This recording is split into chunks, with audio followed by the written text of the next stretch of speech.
Good morning, Keller Rangers. Good morning, parents. Hope you are doing well. We have a quick announcement. Just a reminder, today is when we are doing our computer rollout. That'll be from noon until 8 o'clock tonight. Pull on up to our cafeteria side of the building. You can pick up your computer, charger, head on home. Because we will be starting online instruction starting next week, beginning on Monday. So today we'll have the computer rollout from noon to 8. And then also tomorrow morning from 7 to 11. So hopefully those times will work for you. But without further ado, Among the Hidden, chapters 9 to 13. Dun, dun, dun. Here we go. Chapter 9. Luke was so surprised he lost his balance and almost fell backwards off the trunk. By the time he recovered and righted himself, the face was gone. Had he imagined it? Was it just one of the sports family brothers home early from school? Kids got sick, like Dad said, or they decided to play hooky. Luke tried to remember every detail of the face he'd seen, or thought he'd seen. It had been younger than either of the sports family brothers. Softer, hadn't it? Maybe it was a thief, or a maid. Maybe the maid came early. No, it had been a child. He didn't let himself think what another child in that house would be. He stared for hours at the sport family's house, but no face reappeared. Nothing happened until 6, when the two sport family boys drove in their Jeep, unloaded their football gear, and carried it into the house. They didn't run out screaming about being robbed. And he'd seen no thief leave. He'd seen no maid leave. At 6:30, Luke reluctantly climbed down from his perch when he heard his mother's knock on the door. He sat down on his bed and muttered a distracted, "Come in." She rushed to hug him. "Luke, I'm sorry. I know you were just trying to help, and everything is amazingly clean. I'd love it if you could do this every day, but your father thinks, you can't." Luke was so busy thinking about the face in the window that at first he couldn't figure out what she was talking about. Oh, the bread, the house cleaning, the radio. "That's okay," Luke mumbled. But it wasn't, and it never would be. His anger came back. Why did his parents have to be so careful? Why didn't they just lock him in one of the trunks in the attic and be done with it? "Can't you talk to him?" Luke asked. "Can't you convince him?" Mother pushed Luke's hair back from his face. "I'll try," she said. "But he's just trying to protect you. We can't take any chances." Even if the face in the window of the sports family house was another third child, so what? Luke and the other kid would live right next door all their lives and never meet. Luke might never see the other kid again, and he'd certainly never see Luke. Luke lowered his head. "What am I supposed to do?" he asked. "There's nothing for me to do. Am I supposed to just sit in this room the rest of my life?" Mother was stroking his hair now. It made him feel itchy and irritable. "Oh, Lukey," she said, "you can do so much. Read and play and sleep whenever you want. Believe me, I'd like to live a day of your life right about now." "No, you wouldn't," Luke muttered. But he said it so softly he was sure Mother couldn't hear. He knew she wouldn't understand. If there was a third child in the sports family, would he understand? Did he feel the way Luke did? I don't know, maybe. Chapter 10. When Luke went down to supper, he saw that Mother had set his 2 loaves of bread out on the china plate she used for holidays and special occasions. She was showing off the bread the way she used to tape up the crooked drawings Matthew and Mark brought home from school when they were little. But something had gone wrong. Maybe Luke hadn't used enough yeast, or he kneaded the dough too much or too little, and the loaves had turned out flat. They looked lopsided and pathetic in the center of the table. Luke wished Mother had just thrown them away. "It's cold out now. Nobody would notice if you pulled the shades. Why can't I sit at the table with all of you?" he asked when he reached the bottom of the stairs. "Oh, Luke," Mother started. "Someone might see your shadow through the shade," Dad said. Oh, that Dad. "They wouldn't know it was mine," Luke said. "But there would be 5. Someone might get suspicious," Mother said patiently. "Luke, we're just trying to protect you." "How about a big slice of bread? There's cold beef and canned beans, too." Resignedly, Luke sat down on the stairs. Matthew asked about the auction Dad had gone to. "I drove all that way for nothing," Dad said disgustedly. "I waited 4 hours for the tractors to come up, and then I couldn't even afford the first bid." "At least you got home in time to fix the back fence before dark," Mother said, cutting the bread. "And yell at me," Luke thought bitterly. What was wrong with him? Nothing had changed, except he'd maybe seen a face that maybe belonged to someone like him. Matthew and Mark suddenly noticed the bread Mother was doling out. "What's wrong with that?" Mark asked. "I'm sure it'll taste fine," Mother said. "It's Luke's first try." Luke muttered, "And my last," too softly for anyone to hear. There were advantages to sit on the other side of the room from everyone else. "Luke made bread?" Mark said incredulously. Yuck. Yeah, and I put special poison in one of the loaves that only affects 14-year-olds, Luke said. He pantomimed death, clutching his hands around his own neck, letting his tongue hang out of his mouth, and lolling his head to the side. If you're nice to me, I'll tell you which loaf is safe. That shut Mark up, but earned Luke a frown from Mother. Luke felt strange about the joke anyway. Of course, he'd never poison anyone. But if something happened to Matthew or Mark, would Luke have to hide anymore? Would he become the public second son, free to go to town and to school and everywhere else that Matthew and Mark went? Could his parents find some way to explain a new child already 12 years old? It wasn't something Luke could ask. He felt guilty just thinking about it. Mark was making a big ceremony out of bringing the bread to his mouth. I'm not scared of you, Mark taunted and took a big bite. He swallowed with great difficulty and pretended to gag. Water, water, quick! He gulped down half his glass and glared at Luke. Tastes like poison, all right. Luke bit into his bread. It was dry and crumbly and tasteless, not like Mother's at all, and everybody knew it. Even Dad and Mother had pained expressions on their faces as they chewed. Dad finally pushed his slice away. That's okay, Luke, he said. I'm not sure I'd want any son of mine getting too good at baking anyhow. That's what a man gets married for. Dad, he's crazy. Matthew and Mark guffawed. Getting married soon, Luke? Mark teased. Sure, Luke said, struggling to sound as devil-may-care as Mark, but don't think I'd invite you to the wedding. He felt a cold, hard lump in his stomach. That wasn't the bread. Of course he'd never get married, or do anything. He'd never leave the house. Mark switched to teasing Matthew, who evidently did have a girlfriend. Luke watched the rest of his family laughing. May I be excused? Luke asked. Everyone turned to him in surprise. Usually he was the last one to make that request. Mother often begged Matthew and Mark, can't you wait and talk to Luke a little bit longer? Done already? Mother asked. I'm not very hungry, Luke said. Mother gave him a worried look but nodded anyway. Luke went to his room and climbed onto the stool by the back fence. In the dark, it was easier than ever to see into the house of the new neighborhood. Their windows were lit up against the night. Some families were eating, like his. He could see one set of 4 people around a dining room table and one set of 3. Some families had their curtains or shades drawn, but sometimes the material was thin and could still see shadows of the people inside.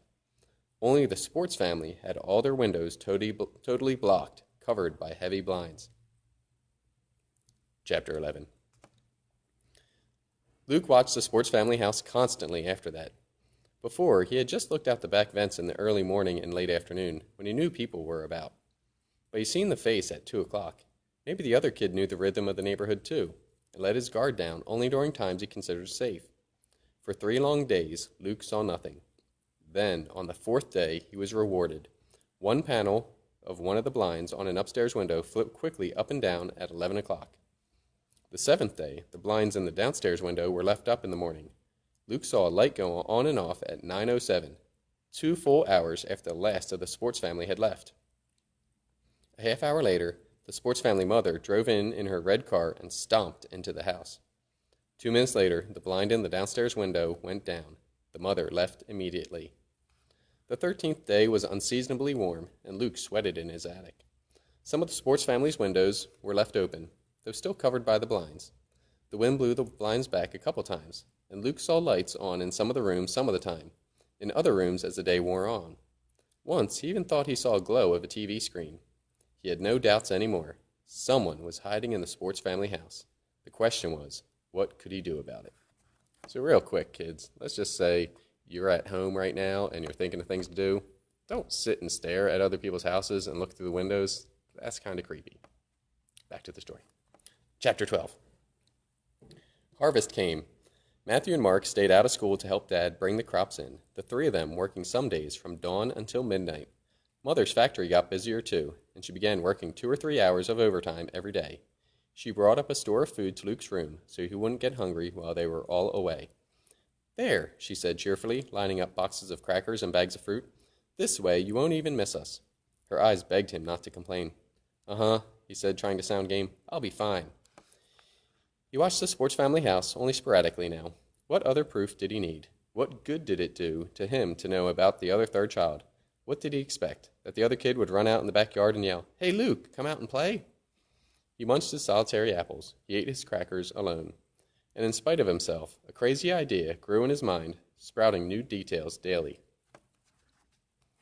What if he sneaked into the sports family house and met the other third child? He could do it. It was possible, theoretically. He spent entire days plotting his route. He'd be hidden by bushes and the barn through much of the yard. It was only about 6 feet from there to the nearest tree in the sports family's backyard. He could crawl on his stomach. Then he'd be hidden by the fence the sports family shared with the bird brain family. All those birdhouses might actually help. After that, it was only 3 steps to the sports family's house. They had a sliding glass door at the back, and on warm days, they'd been leaving it open with just a screen. He could go in there. Would he dare? Of course he wouldn't, but still. The first time he looked out the vents and saw maple leaves shot through with shades of red and yellow, he panicked. He needed those leaves to hide him on his way to the sports family house. If he waited too long, the leaves would be gone. He began waking up every morning in a cold sweat, thinking, maybe today, do I dare? Just thinking about it made his stomach feel funny. It rained 3 days in a row in early October, and he was almost relieved because that meant he couldn't go on those days. Didn't even have to think about going. He couldn't risk leaving footprints in the mud. And Dad and Matthew and Mark were in the way, hanging around the house and the barn, grumbling because they couldn't get into the fields. Finally, the rain stopped and the fields dried up, and Dad and Matthew and Mark went back to their combine and tractors, acres away from the house. The backyard and the sports family's backyard were dry too, and it was warm again. The sports family left their sliding glass door open. The rain hadn't knocked all the leaves off the backyard trees, but the next rain probably would. On the third morning after the rain, Luke's stomach churned as he sat on his perch, watching the neighborhood empty out. He knew without question that today was the day he'd have to go, if he ever intended to. He couldn't wait until spring. He wouldn't be able to stand it. He watched 28 people leave in 8 cars and 1 school bus. Hands trembling, he made scratches on the wall again and recounted once, twice, 3 times. 28. Yes, 28. Yes, 28, the magic number. He could hear the blood pounding in his ears. He moved in a daze, off his perch, down the stairs, into the kitchen, and then out the back door. Chapter 13.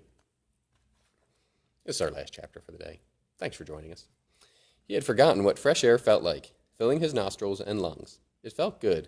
With his back pressed against the house, he stood still for a moment, just breathing. All the months he'd spent inside suddenly seemed like a dream. He'd been like some confused animal hibernating during nice weather. The last real thing that had happened to him was being called inside when the woods were coming down. Real life was outdoors. But so was danger. And the longer he stayed out, the greater the danger. He forced himself down into a crouch and half crawled, half ran alongside the house and the hedges and the barn. At the back edge of the barn, he hesitated, staring into the seemingly endless gulf between the barn and the trees at the boundary between his backyard and the sports family's. Everybody's gone, he told himself. There's not a soul around to see you. Still he waited, staring at the blades of grass just beyond his feet. He'd been taught all his life to fear open spaces like the one in front of him.